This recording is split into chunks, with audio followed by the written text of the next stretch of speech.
What's up guys, Mad Charcoal here. Today I'll be doing a review and showing you the Mad Art Materials Essentials Charcoal Kit. It's right here. This one's brand new. There you go, this is everything that comes in it, and I'm gonna be explaining to you how to use everything that's in it, as well as the quality and what its intended use is for. Kind of just showing you what you're gonna get with the Mad Essentials Charcoal Art Kit. And so let's start off with this one. This is the willow charcoal. This is kind of usually what I start my drawings off with. I think this is awesome because these pieces are really big.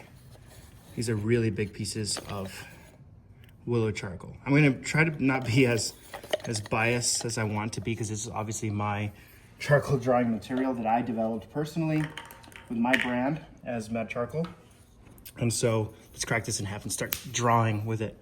I have a reference pulled up right here on the outside. You could probably see the corner of it down here, but I'll kind of link in the description of this video a link to that reference if you want to follow along, if you're looking at this as educational purposes or whatever you're doing with that. So I've got a piece of willow charcoal. This stuff is awesome because it only comes in soft, this bigger size and soft. So that means that it's not very hard, meaning it won't be light. It'll be pretty dark. And instead of drawing with something that's more medium or more hard, I like the idea of drawing in soft material, darker material, but just lightening your hand when you're working to make something lighter. So all the material in the kit that is charcoal is all soft. So soft woodless charcoal pencil, soft compressed charcoal, and soft willow charcoal. Okay, here we go. I'm gonna kind of put the base layer down for this first. I like working first and foremost with the willow charcoal because it wipes off pretty easy. And it could get dark pretty quickly too. So you could do basic shapes, very large shapes. So I'm using the side of the charcoal like that. So let's get a rough, very rough kind of go at where all these shadow shapes are. It's okay, I'm not gonna try to be perfect with this drawing. I just wanna explain to you how to use this kit. This is gonna be different than what you would get with a vine charcoal. There it is, vine charcoal. So, this is gonna be different than vine charcoal. Vine charcoal is a lot lighter. Wipes off easier, it's a little more silvery almost. But you see how you can already get kind of the idea of where the shadows are just by like putting this through. And I'm not even being that accurate with everything I'm working on right now because I can wipe it off later and kind of adjust it. Okay. Kind of got a decent idea of where these shadow shapes are. That's kind of how I use this willow charcoal. What I'm working on right here on paper-wise is Strathmore 400 series drawing paper, which is fantastic for just finished drawings and for sketching. Not too expensive either, so stuff is great. We're working on a drawing paper pad that's actually going to come out from Mad Art Materials as well. It's going to be very similar to this paper, just a little bit tweaked for the Mad Art Materials, but yeah. So okay, you can see what you could do here with this willow charcoal. Now put that back into this like cool container.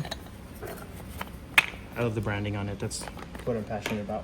Okay, next we've got, let's go with the Pastel palette and the foam tips. I'm gonna take out this knife here. That goes all together. Use it together like this.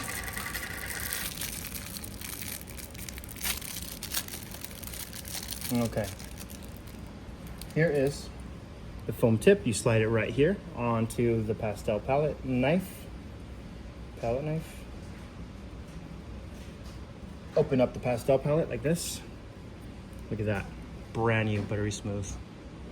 This is black pastel. A very nice buttery pastel material. It's very similar to charcoal and it merges with the charcoal well. It's a little bit smoother. It's almost like painting with charcoal. It's pastel. So it's used well alongside the charcoal. It blends in nicely with it. That's why I use it. It allows me to get kind of these bigger shapes, kind of like the willow charcoal, but it's a little more permanent than the willow charcoal. And it's a little darker as well. So you can make an entire drawing with this pastel palette and knife. Sometimes I just draw with it alone because it's so much fun. It's almost like painting with a palette knife, or even almost like a paintbrush. So that's what I like about it. I'll just block in some of these more refined shadow shapes. Still no details, obviously. Get into the details later. Okay. One material at a time. You can see here that it'll blend out the charcoal that you're already working with. Just like this. If you want to. Careful not to lose everything you worked on right here. Kind of I am too right here. But, okay. And the more toothy of a surface you're working with, the more permanent the charcoal's gonna be. This is semi-smooth. Okay, next, we've got something that will help lighten up some of those light areas. This is the kneaded eraser, and it comes with this own container right here, this plastic container, which I think is awesome. The kneaded eraser is right here. It's a nice soft kneaded eraser. It's not very hard, which really try to dial this one in, because too hard of a kneaded eraser can be kind of annoying to work with because you can't mold it to the shapes you want to use to chisel out the light. Or if it's too soft, it won't hold its form. So that's kind of annoying as well.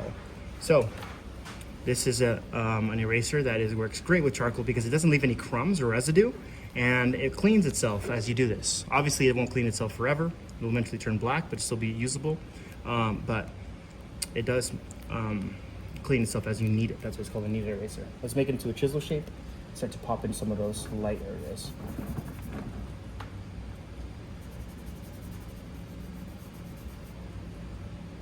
It's important to be careful at this stage and not to over lighten things, and just make sure that you're capturing the light hitting, not just going straight to the white of the paper. The white of the paper is not going to be very realistic to what a face actually looks like. There's a lot of grays in your life. Same with the black. If you go way too black on a drawing with the charcoal, it's hard to go away from that, and also that's not very realistic to real life. Reality is very gray in terms of value, darkness and lightness. And so the more subtle you can be with your values, the more of an impactful realism you're going to accomplish. A little bit of light here hitting the eyelids. So I just kind of tap there, and then I keep molding this thing back. Just kind of capture the light. And then here, just near the forehead here, and down this way. Trying to refine those shadow shapes by carving them out, kind of.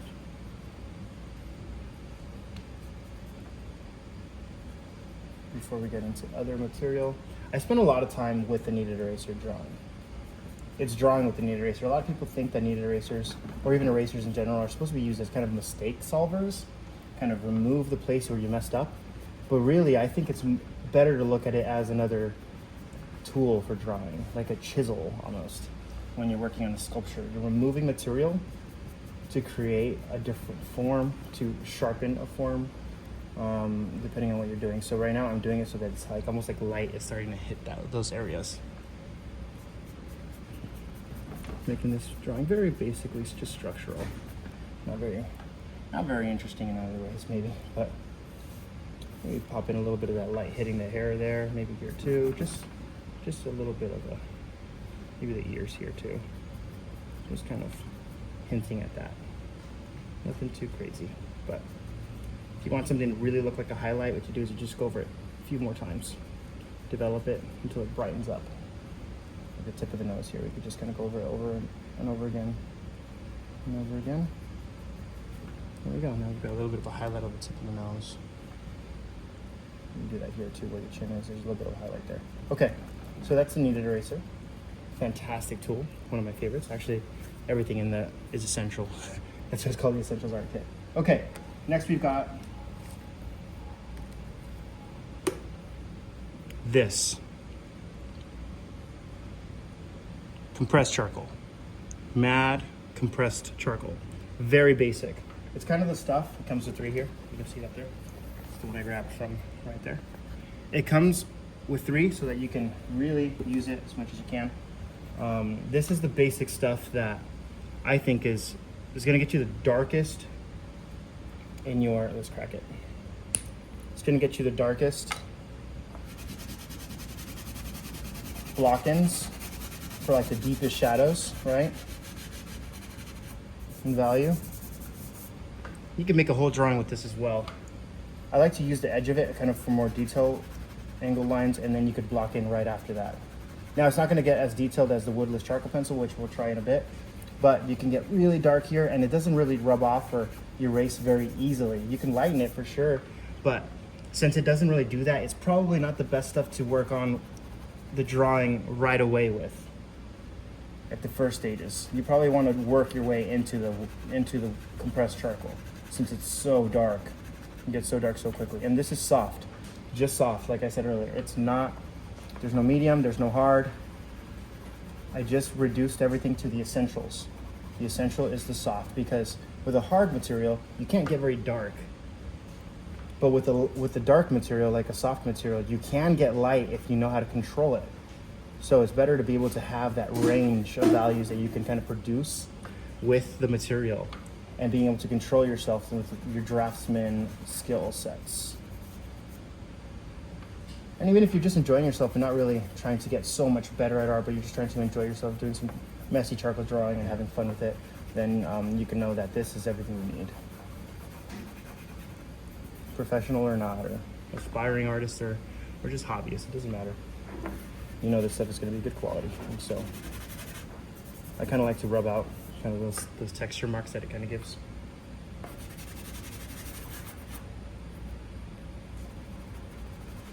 The scary part is that I could spend so much time on this drawing, right? I don't want to do that. I don't want to bore you guys. You can see here that I like to break it so that it's a little bit less of a surface area I'm working with. A little more refined.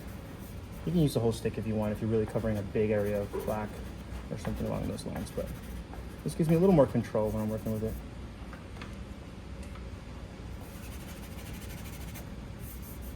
All right, very cool. So you can see how dark that is. Look at that. Just like that, and then maybe a little bit more darkness over here too, just guys. Kind of create some texture, some movement right there. Just like that. I love it. Okay. Next we have a different material. I think a nice material that would be perfect for all of the darkness that I just added here is the blending stump. So the blending stump is right here. This is essentially just rolled up like cardboard. And this one's brand new. You can see that here. I don't like to use the very tip of it. I like to use the angle of it because the tip will just get flattened out and it'll get damaged. But if you use the angle here, this chisel shape, or even this big area here, it's perfect for blending out. So you really want to soften edges up and give it a nice feel. To smooth out areas that need to be smooth. Blend out areas that are too toothy, too textured. Not everything, right? You want to keep some of that texture. I think it's interesting. But you can pull that charcoal around. You could even make a whole drawing with this if it's dirty enough. Like I have a dirty one sitting here that I was just using for my actual drawings yesterday. And this you could just draw with. Look at that. You just make a whole sketch with that. It won't get super dark, obviously, because it's just residue. But it's fun to use. Sometimes I do a whole drawing with just a blending stump, and it's challenging and it's fun. It's enjoyable. What I'll usually do is I'll blend something out completely like this. I'll take the kneaded eraser and then I'll pop out those highlights again and just kind of push the charcoal in with the blending stump, then pull with the kneaded eraser, back and forth, back and forth. And you start to get a very soft, lifelike feel that way, which I think is very good technique. But you can see here, compared to other blending stumps, you probably get a wide range of sizes, especially the smaller ones. This one's pretty big. It's like about size 5 if you know the blending stump sizes or something like that. And I think this is good because you can actually get pretty detailed with the very tip of it if you really need to get down in the little areas. And then this big area will allow you to kind of cover a lot of space quickly. And I think that's a nice dynamic that this one allows for. That's why I chose this size specifically to use for the Essentials kit, not a small one, not a massive one, but this size here because it's very universal. And so that's why I use this one. It's also beautiful quality. I think this one's pretty dense and pretty heavy and not too flimsy, and it'll last you a long time. Last material we have to try out is here. This is the Woodless charcoal pencil. And this is one of my favorites because it's really rare to find something like this. They're all soft, of course. They can be sharpened with any sharpener, just like a pencil sharpener. They're a little bit more delicate than some, obviously, with wood, but you can get that nice sharp point there. This one's not even super sharp. You can even get sharper than that, but I think this is good enough for me. Now I can do like the eyelid, get some eyelashes in there. Something I wouldn't be able to do with the compressed charcoal, right? Because the compressed charcoal is pretty big in that sense, unless you use little, like you chisel it to an edge, but then that edge will run down quicker than if you do this. So this is pretty much the same material as that. It's compressed charcoal. This pencil, it has no wood around it so that you could actually like shade things in pretty quickly in big areas. You can't do that with a pencil, with a charcoal pencil with wood. And then you can go in and then do the details still, which I think is awesome. So I'm really passionate about this material here.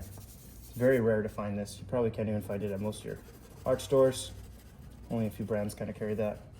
Or if you go to like Hobby Lobby or something, you're not going to be able to get this. So this is one of my favorite things to use. The Woodless charcoal pencil. So that's everything that comes with the kit, as well as this box. I love this box because it's magnetic. Look at that.